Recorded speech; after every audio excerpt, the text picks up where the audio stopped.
కొడుకు తోడూళ్ళు వచ్చి అధికారం వాళ్ళు నాన్నగారు అంటే బాబాయ్ అవుతాడు. అతను వచ్చి చంద్రబాబు నాయుడు అధికారం ఉన్నప్పుడు ఇక్కడ ఉన్న భరత్ పోటీ చేసి ఓడిపోయాడు. మరి చంద్రబాబు నాయుడు బావమరిది, ఆయన అధికారం ఉన్నప్పుడు ఆయన ఎమ్మెల్యే అయ్యాడు.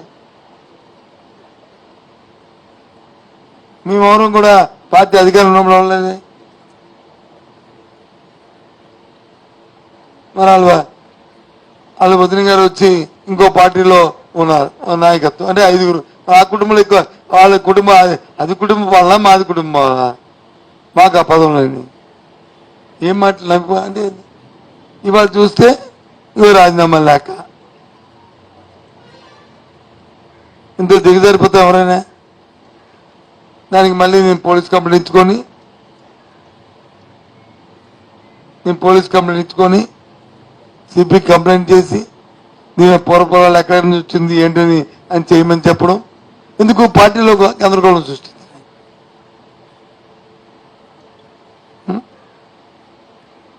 అవునా కదా?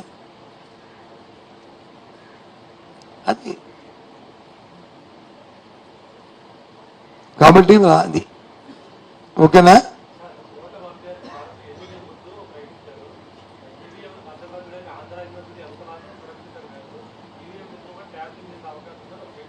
ఏమో అతను ఏమిస్తాడు అవగాహన మాట్లాడితే ఈవీఎంలు భద్రపరచడం ఆంధ్ర యూనివర్సిటీయా లేకపోతే ఎన్డీ కాలేజీయా లేకపోతే ఇంక రఘు కాలేజీయా ఇంకోటి అనేది కాదు. అది ఎలక్షన్ కమిషన్ ఇష్టం. ఏం మాట్లాడతారు తెలియని మనుషులు.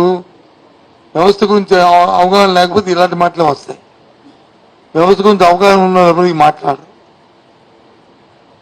వ్యవస్థ మీద అవగాహన లేకపోయినప్పుడు వాళ్ళ వ్యక్తులు మాట్లాడే మాట ఇది. ఎందుకంటే ఆయన వ్యవస్థ సంగతి తెలీదు, ఆయన వ్యాపారం చేసుకుని తెలుసు కాబట్టి ఆయనకి ఇలాంటి మాట్లాడాలి. ఎవరు కౌశల్యం ఉంటుందండి? మా కౌశల్యం ఆంధ్రప్రదేశ్ వాళ్ళ కౌశల్యం ఉంటుంది. ఏం మాట్లాడతారు?